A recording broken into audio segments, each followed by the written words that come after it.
Bueno, buenas tardes alumnos. Esta segunda clase va a versar sobre el tema del expurgo, así como en la primera clase de Fuentes 3 de este segundo encuentro hemos hablado de cómo desarrollar la colección y hemos visto fundamentalmente los temas que atañen a la selección positiva, ¿sí? O sea, la selección para adquirir. En esta segunda clase nos toca hablar de la selección negativa, llamada también expurgo, llamada por los franceses desmalezamiento, es decir, sacar la maleza del jardín para que éste realmente pueda brillar en toda su magnificencia, ¿no? Que eso es lo que queremos de nuestra biblioteca. Por eso vamos a hablar en esta clase del expurgo. Yo presento ahora dos definiciones, que no son mías, que son de los que están en los apuntes de la bibliografía obligatoria. Las leemos y las comentamos un poquitito. Para Villarroel y Tejerina, el expurgo es una operación técnica de evaluación crítica de la colección con vistas a la retirada de parte de la colección. El expurgo debe entenderse como una tarea más de la gestión de la colección que contribuye a mantener a esta en las mejores condiciones posibles. No hay que confundir expurgo con retirada. Todos los fondos son sometidos al expurgo y como consecuencia de él, algunos de ellos serán retirados de la colección. Para Smith, debe haber una base sistémica para el descarte, así como para agregar nuevos títulos a la colección. Debe descartar materiales de la misma manera que son elegidos, teniendo en cuenta lo que ya está disponible en la colección y lo que es actualmente necesario para el trabajo. El descarte previene que la colección se convierta en un depósito de material desactualizado y reduce el peligro de brindar información incorrecta obtenidas en fuentes no actualizadas. Bueno, la primera cosa que hay que decir de estas dos definiciones es que el expurgo es una tarea eminentemente profesional, ¿sí? Por eso Villarroel y Tejerina dicen muy bien que el expurgo es una operación técnica de evaluación crítica. Es decir, quien expurga tiene que pararse críticamente frente a la colección. Y si bien es cierto que este pararse críticamente tiene previamente unos parámetros establecidos, supongamos, como para que entiendan el ejemplo, decido que voy a expurgar todos los libros anteriores a 1990. ¿Sí? Entonces, mi primera gran selección va a ser, voy a tomar todos los libros que tienen fecha de copyright anterior a 1990 y los voy a separar. Ahora, si yo, y por eso hablamos de evaluación crítica, si yo tomaría ese único parámetro, libros editados antes de 1990, como el parámetro a tener en cuenta para expurgar, me estaría equivocando de cabo a rabo. Además de tomar ese gran parámetro, ¿sí? Porque que puede ser eso o cualquier otro, pero digamos la fecha de copyright es un buen elemento como para tomar como base, yo tengo que tener en consideración otras cuestiones. Por ejemplo, yo puedo decir, bueno, pero ¿cuántos libros de la temática tengo? Entonces de repente casi no tengo material sobre esa temática y entonces si quito lo poco que tengo me quedo sin nada. Entonces ya, digamos, la sola mención de la fecha no alcanza como para realizar la operación, la acción del expurgo, ¿sí? Entonces, lo que buscamos es tener una colección más concreta, más homogénea, más actualizada, mejor presentada, en mejor estado. Es decir, siempre estamos buscando elevar la calidad de nuestra colección, de nuestro acervo bibliográfico. ¿Sí? Por eso, dice Smith, el descarte previene que la colección se convierta en un depósito de material desactualizado. Muchas bibliotecas nuestras son un depósito de material desactualizado justamente porque no se hace expurgo. ¿Sí? Ahora, cuando no hacemos expurgo corremos un peligro, que es un peligro muy cierto y muy importante, que es dar información incorrecta porque la obtuvimos de fuentes, como dice Smith nuevamente, que no están actualizadas. Entonces, hay que tener mucho cuidado y sobre todo con el ritmo vertiginoso que tiene eh, la generación, la actualización y el descarte de información hoy en día. Entonces, la información va siendo cada día más efímera, más rápidamente se desactualiza, más rápidamente pierde su rigor o es reemplazada por nuevas informaciones, ¿sí? Que reemplazan, que suplantan la que teníamos. Entonces, si nosotros no tenemos una colección eh, lo suficientemente ágil, flexible y actualizada, corremos el riesgo cierto de ofrecerle a nuestros usuarios información incorrecta porque nuestras fuentes son fuentes obsoletas, antiguas, desactualizadas. Bien. Ahora bien, la tarea de expurgo no es una tarea sencilla, la tarea de expurgo es una tarea donde en general lleva mucho tiempo, lleva bastante personal y lleva personal que es necesario también en otras tareas. Por eso también presentamos acá, en este cuadro, una serie de oposiciones que se esgrimen en las bibliotecas de todo tipo para eh, ejecutar este trabajo que es el trabajo del expurgo. En primer lugar, por cuestiones políticas. Se teme disminuir la cantidad de volúmenes o porque las autoridades lo soliciten. A ver, acá lo que sucede es que cuando tenemos por sobre la biblioteca una autoridad que muchas veces entiende muy poco de la gestión bibliotecaria, cree que quitar ejemplares de la biblioteca va en desmedro de esta. No entiende que es preferible tener una biblioteca con 100 buena y que dé respuesta a las necesidades de información que tener una biblioteca con 500 donde 400 lo único que hacen es ocupar espacio, rellenar huecos, pero que no le ofrecen al bibliotecario ninguna garantía de poder brindar la información correcta tal como el usuario la necesita y la merece.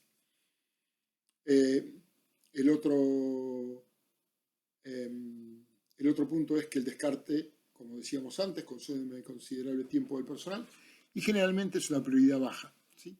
Es decir, nuestras bibliotecas no tienen una gimnasia de realizar periódicamente la tarea del expurgo, ¿sí? Y esto se percibe claramente. Bueno, desde ya que las bibliotecas importantes sí lo hacen, eh, pero si uno toma las bibliotecas escolares no hacen expurgo. Por ejemplo, las bibliotecas populares difícilmente hagan expurgo.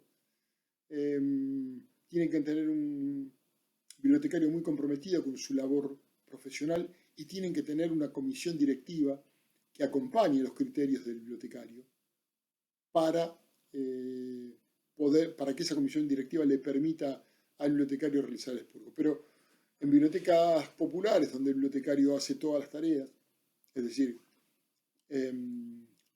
selecciona, compra, presta, busca a los usuarios, hace tareas de publicidad de la biblioteca. Bueno, también si le tiene que pedir que se ocupe del expurgo, son demasiadas tareas para una sola persona. Y esto es lo que sucede. Y no siempre la comisión directiva lo acompaña, no siempre la comisión directiva entiende que el expurgo es una parte tan importante de, de nuestro trabajo como bibliotecarios como lo es la selección para adquirir. Otra cosa que pasa es el tema de que una vez que son adquiridos los libros, adoptan para mucha gente un carácter casi sagrado. Son intocables, ¿sí? Se adquirieron, son de la biblioteca, no se pueden tocar más. No es así. Acá no tenemos que olvidar lo aprendido cuando vimos a Outlet y cuando Outlet plantea el ciclo vital de los documentos, ¿no? Bueno, el libro, como cualquier otro documento, tiene un ciclo vital y en el último paso del ciclo vital del libro es su destrucción. Pero porque todas las cosas tienden a morir o a cambiar de forma, ¿no? Y entonces, por lo tanto, nada es para siempre. Y menos el libro, como toda cosa tiene carácter finito, ¿sí? Es decir, no dura para siempre.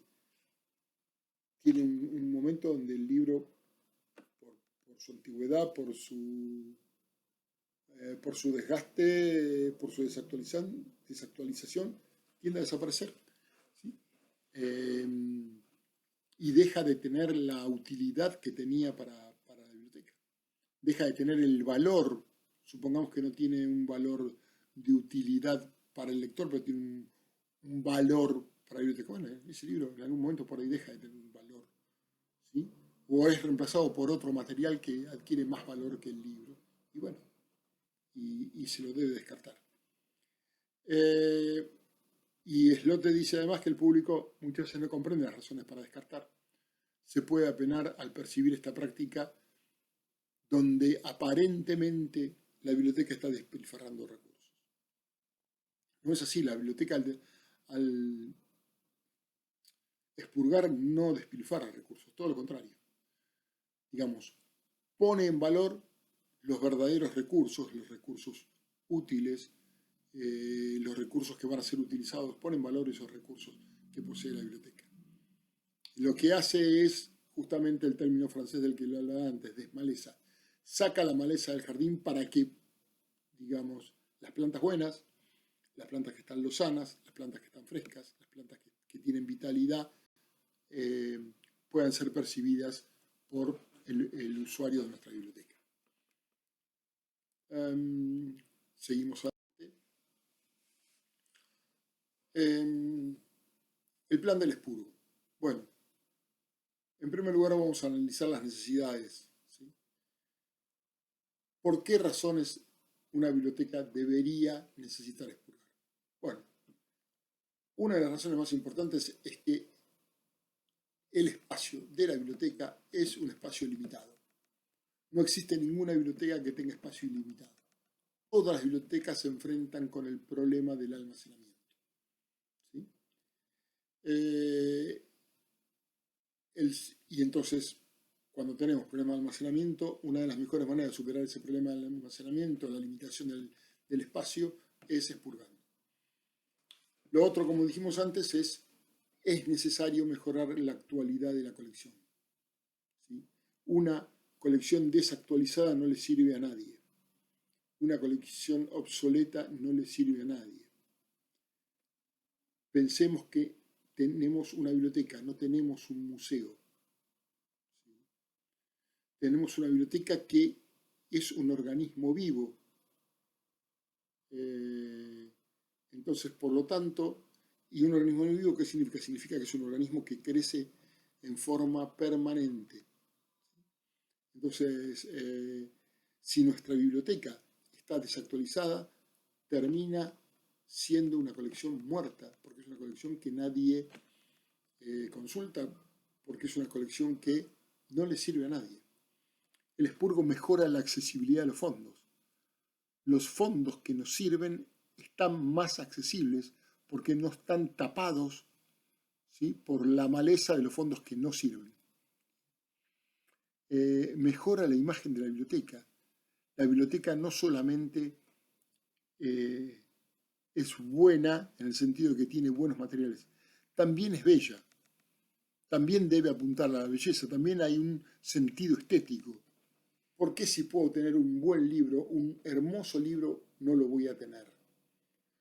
Los fondos deteriorados, los libros que están rotos, los libros que están incompletos, los libros que han sufrido el paso del tiempo, lo único que hacen es afear nuestra biblioteca. ¿Sí? Tiene que haber razones muy poderosas para que nosotros conservemos un libro que está deteriorado. Y si está deteriorado y queremos conservarlo, lo mejor que podemos hacer con respecto a ese libro es dárselo a aquellos que son especialistas en conservación para que lo vuelva a encuadernar, para que lo, ¿cómo es? Para que le vuelva a dar la vida que en algún momento tuvo el libro. Otra de las necesidades que nos pueden surgir es que la colección se traslade a otra sede. Y ahí tenemos, a veces cuando tenemos que trasladar la biblioteca de una sede a otra sede, de una habitación a otra habitación, por el motivo que sea, es un buen momento para pensar en el expurgo. Y cuando iniciamos aquellas bibliotecas que aún no están automatizadas, cuando inician el proceso de automatización de su catálogo, es un muy buen momento para pensar en el expurgo, porque uno tiene que hacer un repaso, una revisión de todos los materiales que tienen en la biblioteca, de todo tipo. Entonces es un momento muy oportuno como para poner la lupa en aquellos materiales que ya no se usan más o que vemos que no tienen salida o bueno, tienen alguna de las limitaciones que mencionamos antes. Debemos establecer, en segundo lugar, un objeto del expurgo.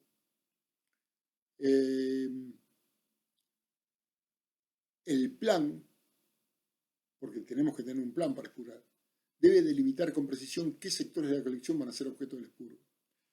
Es muy raro que una biblioteca, sobre todo si es una biblioteca de un tamaño importante, pueda ser expurgada en su totalidad de una sola vez.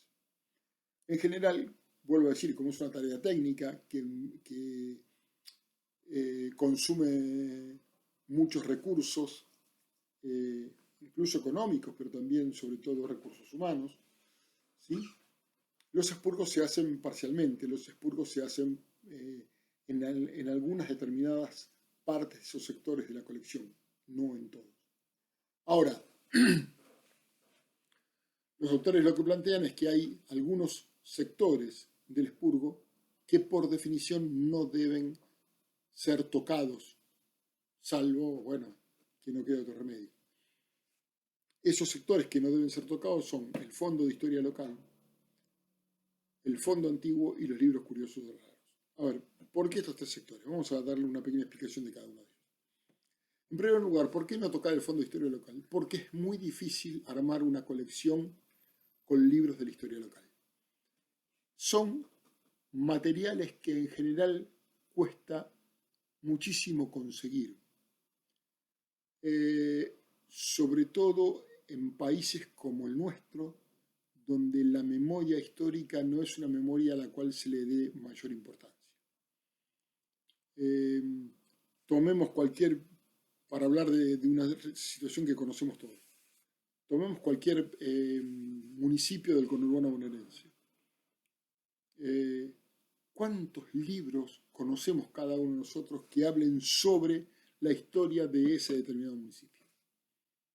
Y hay algunos municipios que prácticamente no tienen historia. No es que no la tengan, nadie se encargó de plasmar la historia de ese municipio.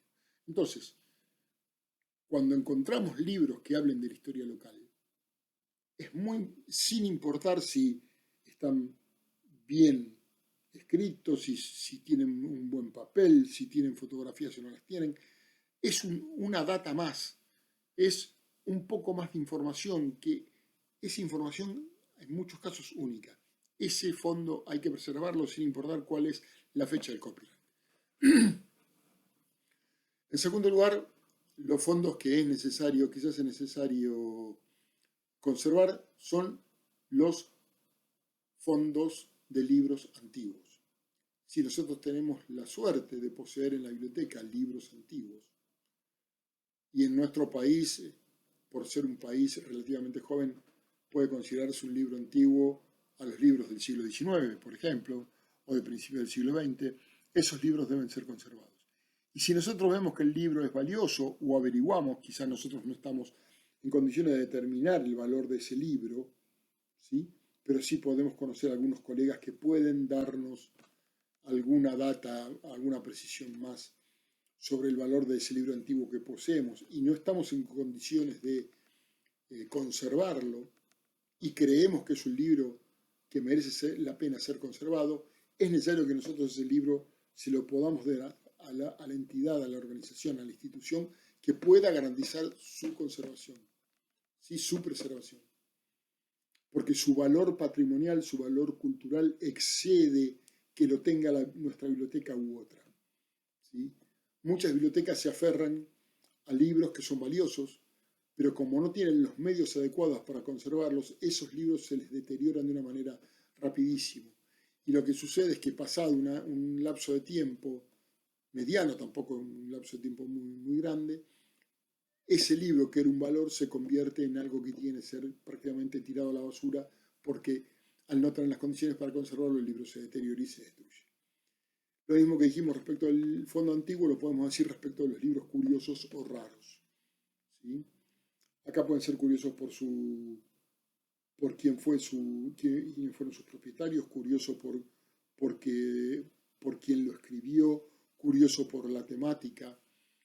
Un ejemplo que me viene a la cabeza es un folleto que escribieron Borges, nuestros escritores Borges y Bioy Casares, que eran amigos, y que escribieron un folleto sobre las bondades de la leche Lamartona. La leche Lamartona era un fabricante de leche, un tambo muy importante en la década de los 40-50 y más adelante también, que pertenecía a la familia de los Casares, ¿sí? A la familia de Adolfo Bioy Casares. Y en un momento dado, Lamartona le pide a Bioy Casares y a Borges que escriban un folleto. Bueno, ese folleto es un folleto rarísimo y tiene, así como digo esto, puedo poner otros ejemplos, pero tiene un valor patrimonial muy importante. Entonces, cuando nosotros encontramos ese tipo de documentos que tienen este valor, ¿sí? Un valor cultural muy importante, es menester preservarlos, conservarlos y no expurgarlos. Los objetivos del expurgo. Cuanto más precisamente se definan los objetivos del expurgo, más fácil será establecer la metodología que vamos a utilizar para expurgar y más fácilmente podremos después evaluar los resultados. En segundo lugar, lo que tenemos que hacer es tener un estudio de viabilidad. Es decir, cada biblioteca tiene que evaluar su propia situación para identificar las limitaciones que va a tener en la tarea del expurgo. Es decir, como cada biblioteca es distinta en cantidad de materiales, es distinta en personal disponible, es distinta en presupuesto, es distinta en espacio físico. Entonces, cada biblioteca deberá evaluar la tarea del expurgo y cuánto de viable es el expurgo respecto de alguno de estos cuatro parámetros. En primer lugar, la colección. ¿Qué tamaño tiene nuestra colección? ¿Cómo está compuesta? ¿Cómo está conservada?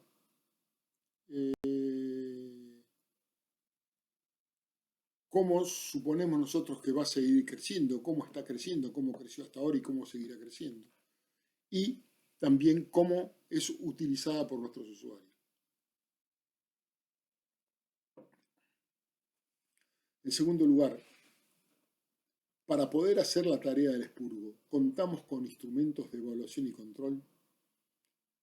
Fundamentalmente, ¿contamos con un catálogo actualizado? ¿Tenemos un catálogo topográfico que nos permita hacer un expurgo con nuestro catálogo topográfico? Es decir, con el catálogo que nos permite visualizar los libros de acuerdo a su ubicación en la estantería, de acuerdo a la tabla sistemática que usemos, CDD, CDU. ¿Sí? En tercer lugar,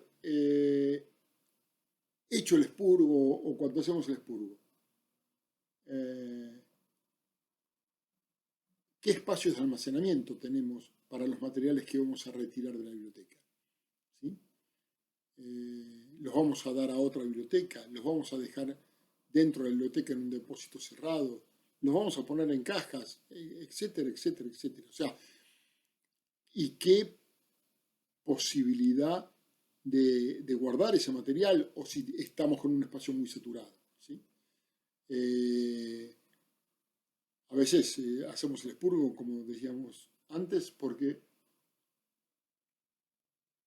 no nos queda otro remedio. Entonces, por lo tanto, es necesario hacer el expurgo porque no tenemos más espacio. Entonces, si queremos ingresar nuevos materiales, tenemos que sacar de la estantería aquellos materiales que ya están desactualizados o en desuso. Y por otro lado, como dijimos antes, ¿qué parte de la colección vamos a afectar al expurgo? ¿Qué es lo que va a quedar afectado al expurgo? ¿Qué personal, qué parte de la colección, qué cantidad de tiempo, qué recursos en definitiva vamos a poner para poder hacer la tarea del expurgo?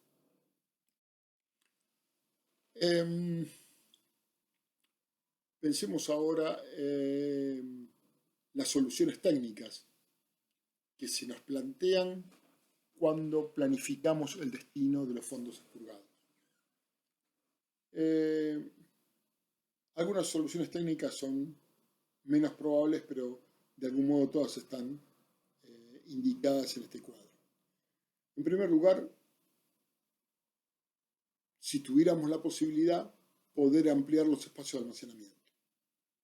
Construimos una nueva habitación para guardar aquellos fondos que no utilizamos más, ¿sí? Que ya no son parte de la colección circulante. A ver, acá quiero hacer una pequeña digresión porque me parece importante. No es una costumbre, lo que voy a contar ahora, no es algo que se acostumbra a hacer en la Argentina, pero sí en otros países, fundamentalmente en la tradición anglosajona. Los documentos de una biblioteca siempre permanecen en la biblioteca, dentro de la colección o fuera de ella, pero siguen siendo propiedad de la biblioteca. La biblioteca no expurga, pero no dona nada, ¿sí? Lo que hace es relegar los materiales que ya no utiliza a almacenamientos remotos, ¿sí? Lo que en el anteúltimo punto se llama relegación externa. Y esto es porque muchas bibliotecas lo tienen de algún modo por tradiciones que vienen de años y en muchos casos de siglos, y lo tienen estatuido ¿sí? En sus estatutos primigenios y lo siguen respetando a rajatabla, ¿sí? Hay algunas bibliotecas que han obligado a las grandes empresas que representan y comercializan las publicaciones periódicas a que sigan publicando las colecciones en formato impreso porque ellos tienen desde el comienzo, tienen esa revista desde el comienzo en formato papel. Y entonces, como siguen coleccionando esa revista en formato papel, obligan a esas empresas a seguir teniendo una X cantidad de ejemplares que son en formato papel. Para estas bibliotecas que hacen de la colección y del almacenamiento una, podemos decir, una religión, ¿no? Es parte de su filosofía, está dentro de sus objetivos. Esto es bueno tenerlo presente. Por eso, este tipo de bibliotecas lo que hacen es, como funcionan en universidades, en muchos casos, que son campus universitarios, es decir, lugares donde hay mucho terreno disponible, utilizan depósitos que tienen ociosos o construyen nuevos depósitos para guardar los materiales que ya no utilizan. Pero nada se va de la propiedad de esa biblioteca, ¿sí? Bueno, así como dijimos que la posibilidad de ampliación de los espacios de almacenamiento, que es una posibilidad bastante remota y rara de encontrar, sí lo que muchas veces hacen las bibliotecas cuando expurgan es reestructurar los espacios disponibles. Reemplazan las estanterías por otras de mayor capacidad o hacen un rediseño de los espacios de consulta y almacenamiento como para poder albergar mayor cantidad de horas. Otras bibliotecas lo que hacen es, hacen una relegación interna, es decir, sacan el material de la biblioteca circulante, pero queda en un depósito que está cerrado. Otras, como acabo de explicar, hacen una relación externa, es decir, el depósito no está dentro de la biblioteca, sino que está fuera de la biblioteca, pero tampoco sale del ámbito de la biblioteca, tampoco sale de la propiedad de la biblioteca. Y después, otra solución técnica es cuando el libro es transferido a otro soporte, o cuando el libro es eliminado, o cuando el libro es entregado a otras instituciones, ¿sí? Últimamente, con la facilidad que está ofreciendo el tema de la digitalización, muchos libros que se consideran muy valiosos y de los cuales, digamos, ya no están agotados, ya no se consiguen más en el mercado editorial, es muy común que las bibliotecas los transfieran de un soporte a otro, es decir, los digitalicen, ¿sí? De modo tal de que el contenido sigue estando disponible para los usuarios de la biblioteca, porque es un contenido valioso para un grupo de usuarios, ¿sí? Bien, ahora vayamos a los criterios de expurgo. Hay criterios objetivos y hay criterios subjetivos. Entre los criterios objetivos, bueno, son todos criterios que nosotros conocemos perfectamente. En primer lugar, la antigüedad de las obras, ¿sí? Si yo tengo una primera edición del libro de texto y estamos por la quinta edición, bueno, está claro que esa primera edición de ese libro de texto es ampliamente superada. Entonces, la obra ya no tiene valor si yo además tengo la posibilidad de poder reemplazarla. El otro criterio objetivo es la redundancia. Esto lo expliqué en la clase anterior, ¿sí? Es decir, debido a la gran demanda que tiene una determinada obra, tengo muchos ejemplares. Ahora, cuando la demanda de esa obra cae, es reemplazada por la demanda de otra obra similar o mejor, o más nueva, o más actualizada. Bueno, todos los duplicados de la obra anterior deben ser expurgados. Otro criterio para expurgar es qué previsión de uso tiene ese material. Por ejemplo, materiales referidos a un determinado plan de estudio en una biblioteca, no sé, secundaria. Cambió el plan de estudio, ese material que yo tenía para el plan de estudio A, que dejó de tener vigencia, ya no corre más, ya no me sirve más, ya no debo tener todos los ejemplares que tenía de esa materia, porque esa materia no se dicta más, cambió el plan de estudio. Entonces ya no tiene sentido que tenga una X cantidad de ejemplares que lo único que hacen es ocupar espacio, juntar tierra, pero que ya no van a ser utilizados. Y que si yo los quito de la colección, puedo dar paso a los nuevos materiales, ¿sí? Que sí respondan a las necesidades de los usuarios actualmente. El otro tema, en concordancia con la previsión de uso, es el contenido temático. El contenido temático está o no está de acuerdo a la demanda de información de nuestros usuarios. Hay algunos temas en la biblioteca, como todo en nuestra vida de sociedad, que se ponen de moda, que tienen una gran actualidad por poco tiempo y después, pasada esa burbuja, esa explosión de información que dura bastante poco tiempo, el tema es dejado de lado, ¿sí? Por la sociedad. Entonces, tengamos en cuenta que nosotros debemos responder a esas burbujas informativas, pero no debemos casarnos con ningún tema en particular, ¿sí? Eso en cuanto a los criterios objetivos. En referencia a los criterios subjetivos, bueno,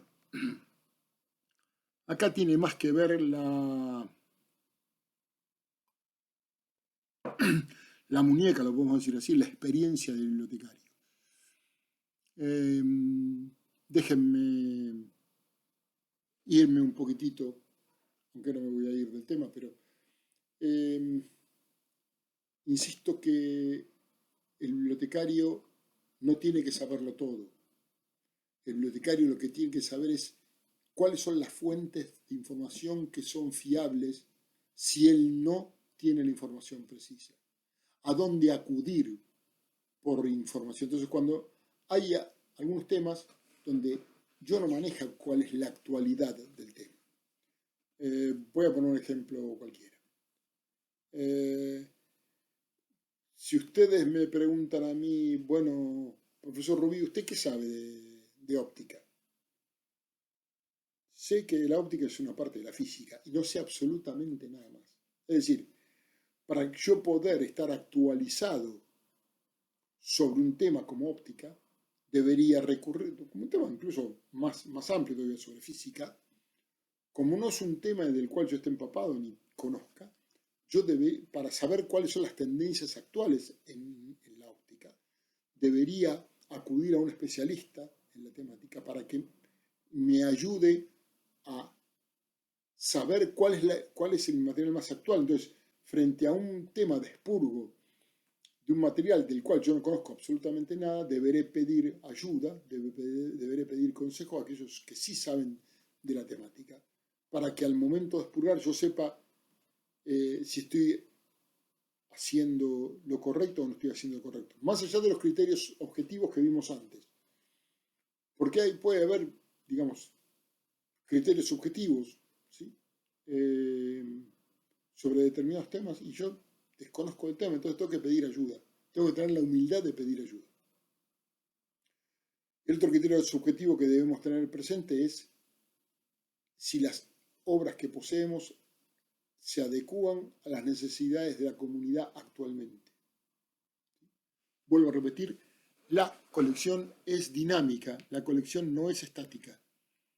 Por lo tanto, es muy importante tener la mirada despejada para saber si la obra está adecuada a lo que necesita la comunidad hoy.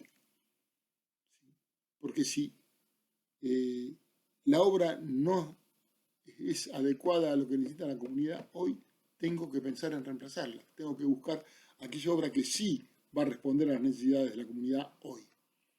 ¿Sí? El otro tema es la disponibilidad de la obra en bibliotecas cercanas.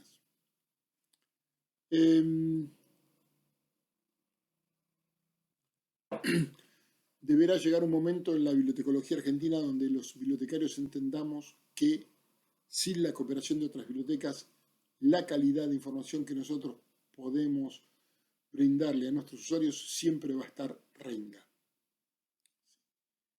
Porque ninguna biblioteca está en condiciones de poder dar respuesta a todas las necesidades de información que se le presentan. Por eso necesitamos cooperar, por eso necesitamos, para brindar una información de calidad, que es el punto que sigue, vamos a unirlo con este del cual estamos conversando, es necesario acudir al colega, es necesario acudir a otras bibliotecas. Y la informática nos da todas las herramientas, las tecnologías de la información y la comunicación disponibles actualmente nos dan todas las herramientas como para que la información que no poseemos nosotros la podemos ir a buscar a otros que son nuestros colegas. ¿Sí? Entonces debemos formar redes de información, ¿sí? Redes de cooperación en información, para poder brindarle al usuario una información de calidad, rápida, eficiente, que responda a lo que necesita. ¿Sí? Y esos son criterios que los bibliotecarios argentinos tenemos que ir incorporando más y más y más a cada momento. Bien.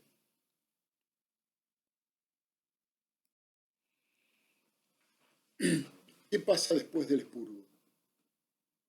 Bueno, deberemos pensar cuál es el destino de los fondos. De esto hablamos un poco antes, vamos a redondear la idea. Podemos pasar del acceso directo al acceso cerrado, es decir, del fondo disponible para la consulta del usuario a relegarlo a un lugar interno de la biblioteca. Ya no es más parte de la colección circulante. ¿Sí? Ese material se relega, ese material no sale de la propiedad de la biblioteca, por el criterio que sea, por la razón que sea, pero no está más accesible al público. ¿Sí?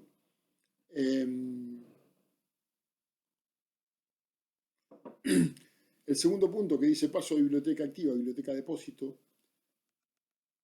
este criterio se utiliza en algunas bibliotecas de otros países, donde justamente como no se desprende de ningún material, el material queda dentro del catálogo, pero ya no se presta. Es parte de la biblioteca, queda dentro del catálogo, pero no se presta. O si, digamos, queda de algún modo como material de archivo. Entonces, el acceso a ese material es muchísimo más restringido. ¿Sí? En general se puede decir que no se presta, pero si se presta en condiciones muy especiales y para usuarios que deberán llevar adelante un trámite y demostrar una verdadera necesidad de esos materiales para que esos materiales vuelvan a ser puestos a disposición de determinados usuarios. Pero no es lo habitual, es lo excepcional. Otro destino de los fondos, bastante común, puede ser la donación o el intercambio con otras bibliotecas. Esto es algo muy común. Las bibliotecas, vamos a poner el ejemplo de las bibliotecas populares. Las bibliotecas populares reciben muchísimos libros en donación. Todas las que yo conozco reciben libros en donación. Un poco porque la noción del público argentino respecto a las bibliotecas es que la biblioteca es un depósito de libros. No es un organismo vivo en permanente y continuo crecimiento, sino que es un depósito de libros. Yo diría casi que en la mentalidad de muchos argentinos es un depósito de aquello que no se usa más, de lo inservible, de lo descartable. ¿Sí? Y entonces, ¿dónde lo dejo? Y bueno, me da pena tirarlo a la basura, ponerlo en una caja para que se lo lleve el basurero, entonces se lo doy a la biblioteca. Y las bibliotecas tienen mucho material que a la vez donan, ¿sí? Entregan o canjean con otras instituciones que necesitan de esos materiales para poder llevar adelante su labor. ¿Sí? Ustedes saben que en lo que concierne a bibliotecas populares y escolares, tenemos un gran déficit. ¿Sí? Las necesidades de información, sobre todo de las comunidades más alejadas, las que tienen menos posibilidades, tanto el edilicio como en lo presupuestario, como en los recursos humanos, reciben muchas veces materiales que para las bibliotecas que están en los grandes centros urbanos son materiales que son duplicados o ya no sirven más y sin embargo para otras bibliotecas son, podemos decir que como manada en el desierto. El último destino de los fondos es el descarte o la eliminación directa. ¿Sí? La eliminación directa es, por ejemplo, donarlo a aquellas fundaciones que venden después el papel por kilo, porque es insumo para otros recursos que se van a fabricar en base a papel, o libros que no tienen salvación por la humedad, por los insectos y que hay que eliminarlos definitivamente, esto es decir, hay que quemarlos, ¿sí? En muchos casos es necesario algunos libros quemarlos porque quemándolos prevenimos, mejor dicho, de que la infección que tienen contagie a otros libros, ¿sí? Entonces, la forma de parar el contagio, ahora que estamos o que hemos vivido una experiencia de pandemia, la forma de evitar el contagio es frenando ese contagio. Y en el caso de los libros, muchas veces el frenar el contagio es eliminando el libro, y la mejor forma donde nos garantizamos que quede eliminado todos los insectos que atacan al libro, es quemándolo. En referencia a la evaluación del expurgo, porque como toda actividad técnica de la biblioteca, lleva un último paso que es la evaluación, para aprender de los aciertos y de los errores, para hacer mejor las cosas, para ser más eficientes en los nuevos expurgos. Tendremos que evaluar si las causas de la eliminación fueron las correctas, si los parámetros que pusimos para expurgar fueron los parámetros adecuados, si el destino que le dimos a los fondos es el destino correcto. ¿Sí? A veces nos damos cuenta que el destino elegido para los fondos no era el destino más adecuado para esos fondos. Si el tipo de documentos que afectamos ha sido el documento que debía ser efectivamente afectado al expurgo. También debemos medir qué tasa de eliminación de documentos retirados de la colección hemos tenido en relación con el total del fondo documental. ¿Sí? Qué porcentaje de ese fondo documental ha sido expurgado.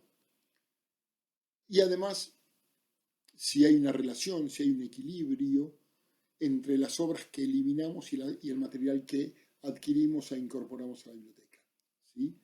Para que la biblioteca pueda cumplir con su meta, que es crecer en cuanto a material, no solamente en cantidad, sino también en calidad del material.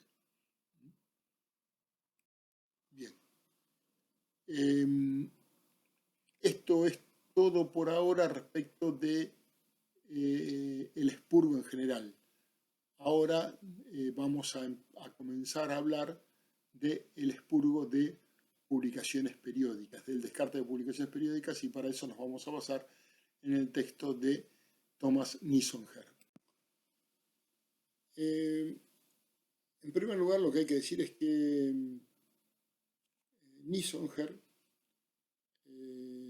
dice que dentro del término descarte de publicaciones periódicas o de seriadas, se agrupan tres acciones que tienen algunos puntos de contacto, pero que son en sí son tres acciones diferentes. La cancelación de la publicación periódica, el desmalezado o expurgo de la publicación periódica y el relegado de esa publicación periódica a un almacenamiento remoto. O sea, en los tres casos, la publicación periódica se la saca del circuito activo de la biblioteca, se la saca de lo que se conoce como la biblioteca circulante. Pero son tres acciones distintas que después vamos a tratar de ver con un poquitito mayor de detenimiento. Durante años recientes, dice Nisonger, se consideraba que el descarte de seriadas tenía que ver únicamente con la cancelación de la publicación periódica, de la suscripción a la publicación periódica, más que del desmalezado o de la relegación al almacenamiento interno o remoto. Y dice esto porque la mayoría de las bibliotecas explica que cancelan la suscripción de una publicación periódica, no retiran inmediatamente todos los volúmenes que habían adquirido hasta ese momento, los retrospectivos, de la colección.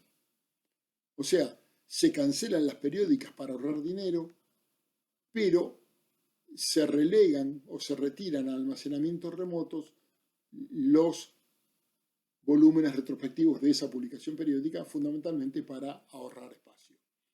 ¿Sí? Bueno, vamos a empezar a ver uno por uno. En primer lugar, la cancelación.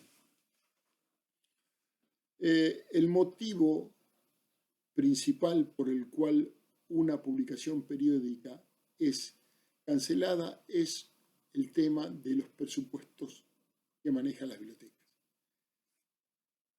Los presupuestos de las bibliotecas no han crecido desde hace bastante tiempo, al mismo ritmo que han crecido los precios de las suscripciones a las publicaciones periódicas.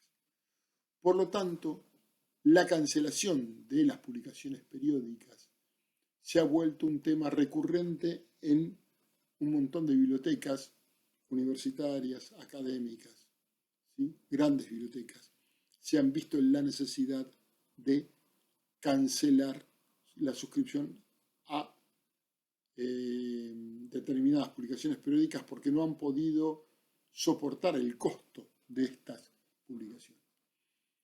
Obviamente la cancelación de publicaciones seriadas es un trámite más fácil que la selección, porque cuando seleccionamos tenemos mucha menor información que la que tenemos cuando cancelamos. Cuando cancelamos podemos saber cuál ha sido el uso real de la publicación periódica, por eso tomamos la decisión de cancelarla. Los usuarios de esa publicación son los que nos dicen que esa revista efectivamente no se usa y por lo tanto, basada en la experiencia y la opinión de usuarios calificados, es que podemos cancelar la suscripción a la publicación periódica con un grado de certeza muy importante, ¿sí? Entonces, esas presiones presupuestarias han sido, dice Nisonger, la fuerza directriz detrás de la mayoría de las cancelaciones de suscripciones impresas.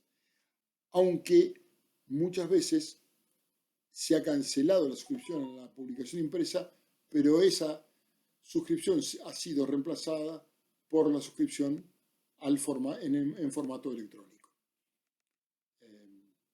Seguimos avanzando. Nisonger hace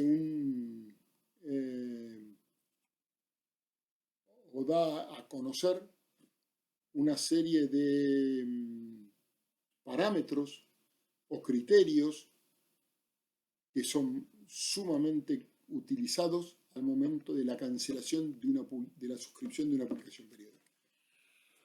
En primer lugar, su uso. Como decíamos antes, es el criterio de cancelación más frecuentemente empleado. Se debe dirigir la atención hacia los títulos menos usados o consultados. Títulos en lengua extranjera. También se ubican tradicionalmente entre los primeros que se cancelan. Yo siempre pongo como ejemplo, tenemos un grupo de investigadores que hace un investigador donde la mayor cantidad de bibliografía o la bibliografía más específica sobre esa materia está en lengua francesa. Cuando ese grupo de investigación que se nutre de los materiales que tiene nuestra biblioteca concluye la investigación, claramente esas revistas en idioma francés se van a cancelar porque el motivo por el cual se había hecho la suscripción era porque era motivo de una investigación. Esa investigación en una lengua que no es tan usual se discontinúa para dar paso a nuevas revistas que puedan tener un mayor uso.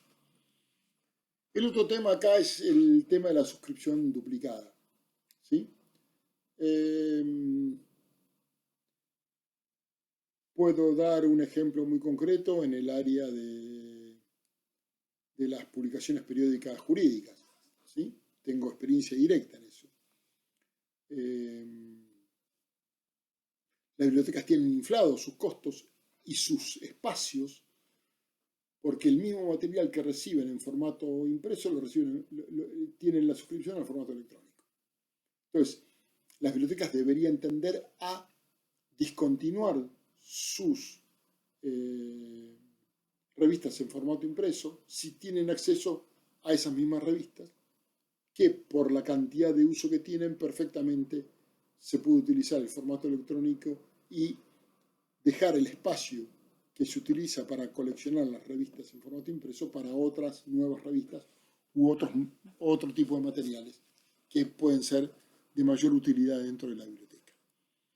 El otro tema es el tema de la relación costo-efectividad. Hay títulos que son caros y que ese costo, esa carestía del título, no se condice con el uso que tiene el título dentro de la institución. O sea, la biblioteca está suscrito a revistas que son muy costosas, pero que su uso no justifica que se siga con la suscripción a esa revista y por lo tanto hay que cancelar ese título. ¿Sí? Muchas revistas no se pueden cancelar por razones políticas, sin importar lo caras que sean, porque detrás de la revista hay algunas personas de mucho prestigio, entonces es muy difícil oponerse a la opinión de las que están consideradas como vacas sagradas. Son candidatos a ser cancelados las revistas que no están indizadas, ¿sí? Y tenemos muchos ejemplos de ello. Hay muchísimos títulos de revistas que no están indizados y que por lo tanto acumular ejemplares de una revista sin saber cuál es el contenido de la misma no tiene ningún sentido. ¿Sí? Justamente la tarea de indización es extraer la materia prima valiosa o la referencia a esa materia prima valiosa que está dentro de cada uno de los fascículos de las revistas. Si nosotros no podemos hacer esa tarea o no podemos encontrar los índices de las publicaciones periódicas que tenemos en nuestra biblioteca, debemos plantearnos qué hacer con esas revistas. ¿Sí? Otro criterio para la cancelación son las aportaciones del usuario, ya lo dijimos. En las bibliotecas académicas, en las bibliotecas universitarias, en las bibliotecas de enseñanza superior, las consideraciones del profesorado son un factor importante, aunque por supuesto no es decisivo. La última palabra siempre la tiene que tener el bibliotecario o el comité de selección.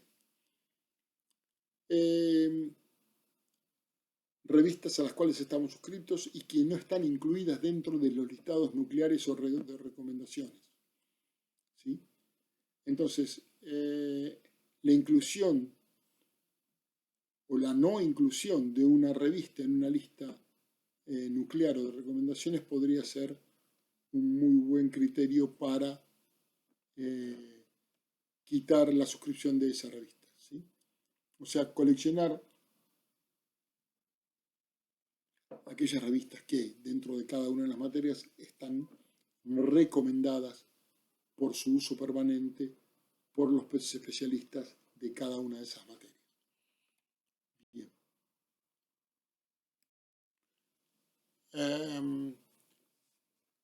Bueno, como todo proyecto, como ya dijimos, es necesario tener un proyecto para cancelar las seriales. Entonces Nisonja plantea, en primer lugar, es necesario prepararse con anticipación, tener toda la información que se necesita de manera accesible, los registros de gasto, los estudios de uso, las evaluaciones de la colección, la opinión de los expertos, ¿sí? Todo eso preparado con anticipación para poder hacer una cancelación rápida y eficaz. Siempre que podamos, además de tener un Cardex donde sabemos la existencia de nuestras revistas, tener base de datos con la información de las revistas. ¿Quién la edita? ¿Qué fondos tenemos? La frecuencia de la revista, quién la vende, cuáles son los costos anuales, cuáles fueron los costos de años anteriores, quién la solicitó, qué programas de investigación apoya esa publicación periódica. Bueno, como dijimos, consultar con los docentes, que son los que tienen el mayor contacto con las revistas y saben qué revista tiene uso y cuáles no. Ser conscientes de qué implicancias políticas tiene la cancelación de la revista, pero que también saber de esas implicancias políticas no nos paralice si tenemos que tomar la decisión de cancelarla. ¿Sí? Poder fundamentar por qué, aunque tengamos razones políticas de peso para no cancelarla. ¿Sí? Y además, mantener una actitud positiva. Yo acá, más que una actitud positiva, acá habría que poner la palabra proactiva, es decir, hacer permanentes revisiones de las suscripciones a las publicaciones periódicas para que poder tener una colección ajustada y una colección responsable y poder tener la aplicación de los fondos lo más equilibrada posible, ¿sí? Bien, hasta acá estuvimos viendo la baja de la suscripción a las publicaciones periódicas. Veamos ahora qué dice Nisonger respecto del desmalezado. El desmalezado, dice, de las publicaciones periódicas difiere del desmalezado de las monografías en algunos aspectos. En primer lugar, es mucho más fácil desmalezar periódicas que desmalezar libros, monografías, porque siempre, evidentemente, las revistas son menos que los libros, ¿sí? Ahora también es más complicado porque cuando uno no remueve un número de revistas, remueve todo un fondo. Y además hay que ver si hay un fondo de esa revista que yo vaya a remover que no tenga un uso, ¿sí? Entonces, yo tendré que tomar en consideración, porque hay revistas que quizás no tengan un uso en la actualidad, pero sus números anteriores, su fondo retrospectivo, es un fondo que sí todavía se utiliza. Entonces ahí tendré que ver qué decisiones tomo respecto de si remuevo todos los fondos, o sea, relego todos los fondos, los expurgo, o relego una parte porque hay una parte que se sigue utilizando. Para desmalezar vamos a aplicar algunos criterios. Por ejemplo, qué condición física tiene la revista, cuánto está o no deteriorada. Es un elemento clave la integridad de los fondos, cuando tengo fondos que están dispersos, cuando están incompletos, cuando están rotos, cuando están deteriorados. Cuando el fondo no es completo de la revista, tiene mucha más probabilidad de ser desmalezado. El uso, obviamente serie de publicaciones periódicas que se usan poco o no se usan para nada, deben ser desmalezadas. La antigüedad de las revistas, pensemos que la literatura científica tiende rápidamente a la obsolescencia, sobre todo en las ciencias duras, entonces hay revistas que rápidamente dejan de tener razón de ser, porque son reemplazadas por nuevas publicaciones que están mucho más actualizadas. Y como dijimos antes, muchas veces cambia la prioridad de la colección, temas que se dejan de investigar, ¿sí? Entonces las revistas pasan a ser descartadas o expurgadas porque ya no tienen prioridad en la colección.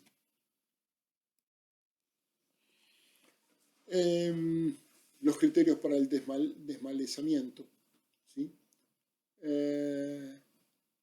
Esa misma revista que coleccionamos nosotros está en una biblioteca cercana, una biblioteca con la cual trabajamos en cooperación o en red, ¿sí? Entonces no tiene sentido que la coleccionemos también nosotros.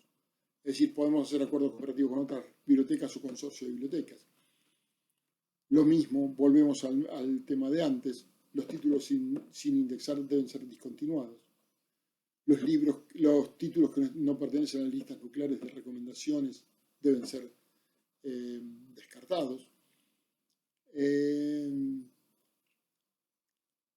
Si la biblioteca suscribe actualmente a la publicación periódica examinada, si la biblioteca ha discontinuado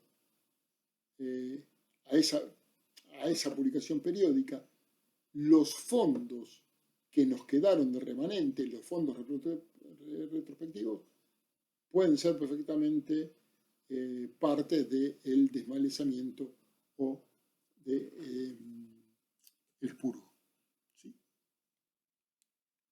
Porque ya no vamos a tener más la colección completa, sino que vamos a tener una colección incompleta, parcial. Llegamos por fin al tema del relegamiento al almacenamiento remoto. El autor considera que los términos almacenamiento remoto, almacenamiento secundario o simplemente almacenamiento se utilizan en este caso como sinónimos. y define que el almacenamiento es la transferencia de materiales menos usados a áreas restringidas dentro del edificio de la biblioteca o una instalación remota.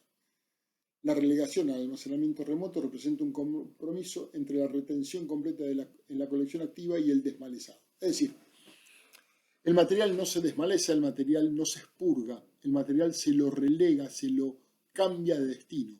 Primero, sí, por supuesto, se lo saca de la colección activa, pero se lo relega, se lo lleva a un área restringida dentro o fuera de la biblioteca. Por supuesto que administrar instalaciones de almacenamiento remoto implica numerosos problemas administrativos y técnicos, pero hay bibliotecas que lo tienen dentro de sus, como lo dije anteriormente, lo tienen dentro de sus objetivos, dentro de su filosofía respecto de la colección de los materiales, y es muy respetable que así sea, aunque no sea una tradición dentro de la bibliotecología argentina en general. ¿Sí?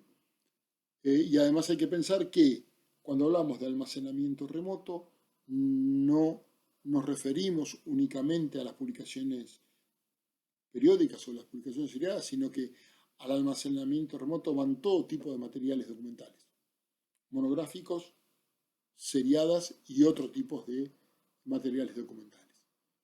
Bueno,